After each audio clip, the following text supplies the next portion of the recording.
లైఫ్లో సక్సెస్ కోసం అందరం పరిగెత్తుంటాం, కానీ కొన్ని జర్నీస్ ఉంటాయి చూడండి, అవి మనల్ని మనకే కనెక్ట్ అనేది చేస్తాయి అనమాట. సండే తిరుపతిలో బాస్ ప్రోగ్రామ్ ఉండడం వల్ల 2 days బిఫోర్ ముందే నేను మా వైఫ్ తో కలిసి తిరుపతికి అనేది స్టార్ట్ అయ్యాం. ఎర్లీ మార్నింగ్ లేసి ఎయిర్పోర్ట్ కి అనేది బయలుదేరాం అనమాట. ఫ్లైట్ జర్నీ అనేది స్టార్ట్ అయింది. ఆల్మోస్ట్ ఇక తిరుపతికి అనేది 8:30 AM అనేది మేము చేరుకున్నాం. అక్కడ నుంచి ఒక స్పెషల్ డిసిజన్ అనేది మేము తీసుకున్నాం అనమాట. కార్ లో పైకి తిరుమల కొండకి చేరుకోవడం అనేది అది ఎప్పుడు చేసేది, అందరు చేసేది రొటీన్. కొంచెం మనం స్టెప్స్ ద్వారా డిఫరెంట్ ఎక్స్పీరియన్స్ చేసుకుంటూ వెళ్తాం కదా అని డిసైడ్ చేసుకొని ఆల్మోస్ట్ 15 years తర్వాత మళ్ళీ స్టెప్స్ ద్వారా తిరుమలకి మేము వెళ్తున్నాం అనమాట. హానెస్ట్లీ డిఫరెంట్ ఫీలింగ్ అనమాట. ఎందుకంటే లైఫ్ లో మనం సక్సెస్ కోసం చాలా బిజీ అయిపోతాం, కానీ మనతో మనం మాట్లాడుకోవడం మర్చిపోతాం. ఆ స్టెప్స్ జర్నీలో నాకు చాలా థాట్స్ అనేది వచ్చాయి, చాలా రియలైజేషన్స్ అనేవి వచ్చాయి. అక్కడ నేను చూసిన scenes really heart touching. Almost 80 to 90 years ఉన్న ఏజ్డ్ పీపుల్ కూడా స్ట్రాంగ్ డివోషన్ తో స్టెప్స్ అనేది ఎక్కుతున్నారు. ఇక కొంతమంది చిన్నపిల్లలు అయితే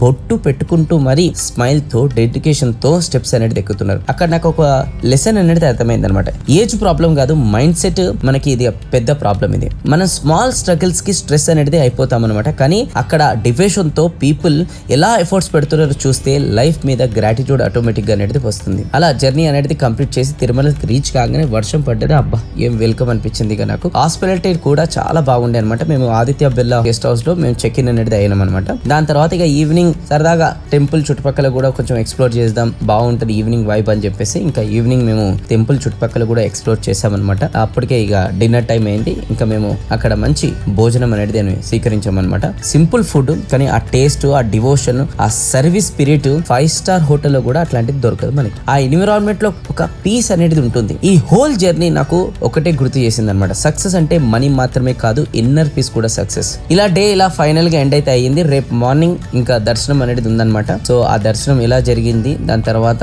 అక్కడ చుట్టుపక్కల మేము ఏమేమి ఎక్స్ప్లోర్ చేసాం, సో అదంతా కూడా రేపటి బ్లాగ్ లో నేను షేర్ చేస్తాను అనమాట. Until then stay connected, stay grounded, stay grateful. Govinda Govinda.